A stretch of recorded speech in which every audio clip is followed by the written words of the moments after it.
Buenos días a todos, soy Nicolás Suárez, residente de segundo año de psiquiatría, y ahora hablaremos de la relación entre microbiota y salud mental y veremos que en este proceso se implican todos los sistemas, la práctica totalidad de sistemas que forman parte del organismo. En primer lugar, una serie de conceptos que cabría tener en cuenta, como por ejemplo que la cantidad de organismos que habitan en nuestro interior es inmensa. Estos microorganismos son adquiridos desde el momento del nacimiento, ya que el útero se considera prácticamente un medio estéril. En el momento del nacimiento por parto vaginal se adquieren, tenemos el primer contacto con la microbiota, que se va modificando hasta que alcanzamos los 3 años de edad aproximadamente. Esta microbiota a lo largo de toda nuestra vida puede ser regulada por medio de la dieta y hábitos de vida saludables, y cualquier alteración en el conjunto, el equilibrio de estos microorganismos produce disbiosis, y esta disbiosis sí que se ha visto que está asociada a multitud de enfermedades, entre las cuales veremos después algunas de ellas, pero están, por ejemplo, la colelitiasis, el hepatocarcinoma, neoplasias y, por supuesto, enfermedades neuropsiquiátricas. Algunos datos o curiosidades sobre la microbiota es que la mayor parte de ellas, el 95%, sabemos que colonizan nuestra piel, nuestra boca, etcétera, pero el 95% habitan en el intestino por razones obvias. Es fácil deducir, puesto que el intestino, primero, si lo extendemos, alcanzaría una superficie de unos 400 metros cuadrados, y también en el intestino, como sabemos, pasan los alimentos, y por eso las bacterias tienen fácil acceso a este tipo de nutrientes. Por cada célula humana de que disponemos tenemos hasta 10 células que forman parte de esa microbiota. Si la concentrásemos en un mismo punto, pesarían entre 1 y 2 kilogramos. Y de toda esta microbiota existen unas 4.000 especies, de las cuales 400 son específicas de cada individuo, de cada persona, y 100 de estas especies son compartidas por toda la humanidad. Como sabemos, las bacterias en los medios naturales pueden vivir como bacterias planctónicas flotantes, individuales, o pueden vivir formando biofilms. Los biofilms, que son muy importantes ya que conforman una especie de conglomerado proteico que puede adquirir distintas conformaciones, entre ellas la amiloidea, que como recordaréis, pues, es el precursor de enfermedades neurodegenerativas como el Parkinson o el Alzheimer. Por tanto, puede tener implicación en este sentido. A su vez, los biofilms protegen a este tipo de bacterias del ataque de los antibióticos que utilizamos y generan las resistencias. En nuestro intestino, en nuestro interior, estas bacterias cambian la composición de las mismas, tanto en variedad como en cantidad, de suerte tal que a medida que nos movemos, que estamos en un punto más proximal del aparato digestivo, por ejemplo, lo colonizan bacterias del tipo Lactobacillus, en el orden de 10 a la 3, pero sigamos descendiendo y llegamos al colon, ya nos colonizan bacterias como Propionibacterium, Bifidobacterium, etcétera, del orden de 10 a la 9 o 10 a la 12, por tanto el número se incrementa. Y también se distribuyen de forma distinta a nivel latitudinal, es decir, hay bacterias, parte de estos microorganismos que tienen preferencia por vivir en el lumen, otros que prefieren vivir asociados al epitelio intestinal, etcétera. ¿De dónde procede la microbiota? Ya lo comentamos anteriormente, viene desde el momento del parto vaginal. Problemas que últimamente se tiende mucho a partos por cesárea. Se ha visto que en niños que nacen por cesárea tienen mayor prevalencia e incidencia de enfermedades como asma y también la disregulación de la microbiota a nivel vaginal de la madre en el momento del parto, pues por la toma de antibióticos durante el embarazo, entre otras muchas causas, pues está asociado con preeclampsia, parto prematuro, diabetes gestacional, etc. Por tanto, aquí podemos ver la importancia que puede tener este tipo de microorganismos. La microbiota, por supuesto, la adquirimos desde que nacemos y entra en contacto con nuestro sistema inmune, que aprende a tolerarla.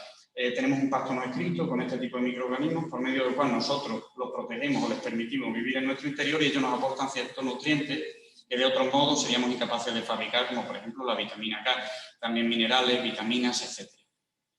Esto se regula por medio de las citoquinas. El estado de eubiosis se define como el correcto equilibrio de microorganismos. Estos microorganismos son muy variados.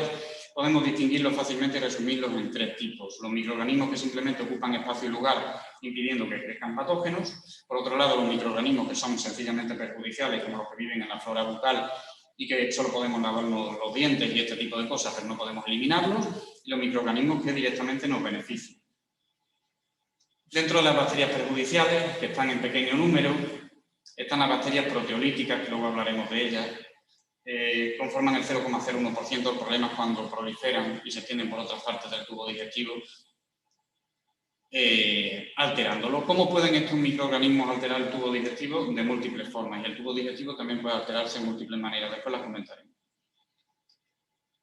El uso excesivo de antibióticos, como hemos dicho, desviación a lactancia por cesárea, dieta baja en fibra, pues todo esto altera nuestro microbioma.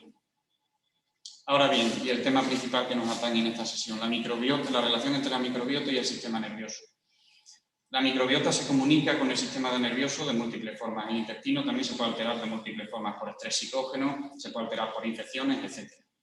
¿Y cómo la microbiota se comunica con el sistema digestivo? En primer lugar, por vía del nervio vago. Por vía del nervio vago llega la información al hipotálamo, concretamente al núcleo del tracto solitario, donde esa información después activa el eje hipotálamo-hipófiso suprarrenal, generando una serie de hormonas, corticoides, noradrenalina, etcétera, que activan los macrófagos y el sistema inmune y toda la cascada de citoquinas. Como vemos aquí se implica el sistema gastrointestinal, que tiene un montón de neuronas también, de hecho hay que no considerar el segundo cerebro, se implica el sistema endocrino, se implica el sistema inmune, el sistema nervioso, etc.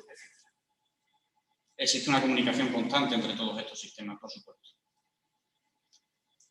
Dentro de la patología psiquiátrica, que es múltiple, pues debemos entender que en el caso de otra forma de comunicarse la microbiota con el sistema nervioso central es la serotonina. La serotonina es una hormona que regula el comportamiento, el estado anímico, el apetito, etc.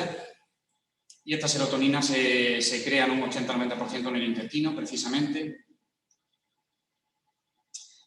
Y se ha visto que en enfermedades tan comunes en psiquiatría como la depresión o la ansiedad, pues hasta un 30-40% de las personas padecen síntomas gastrointestinales.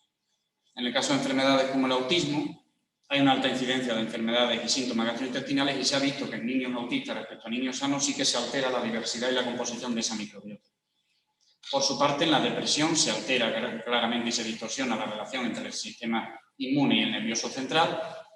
Y aquí es importante que hablemos de la vía de la quinurenina o la vía de la serotonina, que viene siendo lo mismo, en la que si hay un estrés psicógeno mantenido en el tiempo, más de 24 horas, o un estrés psicógeno que se repite, esto hace que el tristófano, en lugar de derivarse a la síntesis de serotonina y mantener un estado eutímico del sistema por medio de la 5-tristófano de la tristofano hidroxilasa, pues se desvía por ese estrés a la vía de la quinurenina y la síntesis del ácido quinolínico, que a su vez potencia el sistema inmune, lo activa y hace que se derive aún más la vía a la síntesis no ya de serotonina, sino de ácido quinolínico y, por tanto, se genera un estado hipotímico del sistema.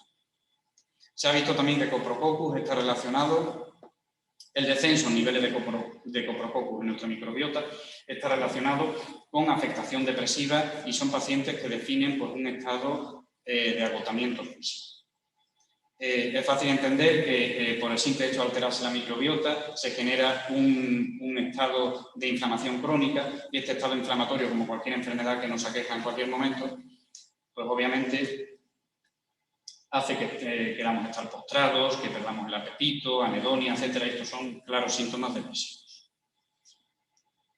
¿Cómo podemos nosotros favorecer o perpetuar un estado de eubiosis? Con hábitos de vida saludable, ejercicio físico, abandono de tóxicos, dormir el número correcto de horas, una alimentación que nos aporte minerales y vitaminas. También podemos ingerir prebióticos, que son el resultado de introducir en nuestra alimentación fibras vegetales, y probióticos. Los probióticos se obtienen de alimentos como, por ejemplo, leche fermentada, el kefir, el yogur. Se obtiene también a partir del chucrut, que es un tipo, se obtiene de la fermentación de la col. A partir del miso, que es una especie de sopa que se genera a partir de la fermentación de soja, etcétera. Hay muchos tipos. En el caso de los probióticos se ha visto que el descenso de la población de bacteriolidetes genera síntomas depresivos, así como el aumento de la población de Enterococcus fecalis se relaciona con un estado de inflamación crónica. En este caso del Enterococcus fecalis sí que es importante destacar que podría ser una futura diana o un futuro marcador en el caso de la infección vírica y concretamente del coronavirus, que nos atañe y tanto nos preocupa ahora, porque en personas que tienen Enterococcus fecalis elevada tienen ya el sistema inmune activado en un estado de inflamación crónica y podría propiciar que cuando se infecte, en el caso de infectarse por coronavirus, tengan una respuesta inmune más exacerbada y acaben en un fin. Las bacterias de nuestra microbiota, las bacterias positivas que tenemos que fomentar, son las que no consumen preferentemente hidratos de carbono y aquellas que producen ácidos grasos de cadena corta, que son los ácidos grasos que potencian el sistema inmunológico y también el neuroestimulador. En el caso de bacterias como el Streptomycetes se ha visto que producen unas toxinas por ellas mismas que se llaman bacteriocinas. En el caso de Streptomycetes produce la duramicina, que es una bacteriocina, una molécula que ataca directamente a virus, impidiendo la infección, por ejemplo, del virus del Nilo Occidental, el dengue o el ébola. Por tanto, vemos que en este tipo de investigaciones podrían usarse este tipo de microorganismos también, no solo como barrera, construyendo un mucus que protege del epitelio para que penetren microorganismos, sino también directamente para atacar y combatir virus. En el caso de los lactobacillus, se ha visto que vacunas de lactobacillus conjuntamente con la vacuna de la poliomielitis, genera una fuerte respuesta inmune. En el caso del grupo Bacteroidetes, potencia o modula el sistema inmunológico para que produzca interferón. Y se ha visto también en el caso del coronavirus, por ejemplo, que estudios en macacos, que son una especie de monos, a los 10 días de estar infectados por el COVID, pues defiende la microbiota que genera precisamente los ácidos grasos de cadena corta. Es decir, como vemos en todos los procesos infecciosos, tienen lugar este tipo de bacterias. Y también comentar al final que, bueno, cuando hablamos de microbiota tendemos solo a nombrar bacterias, pero también ellas forman parte de la misma y viven en nuestro interior otro numeroso grupo de microorganismos, entre ellos virus, protozoos, hongos.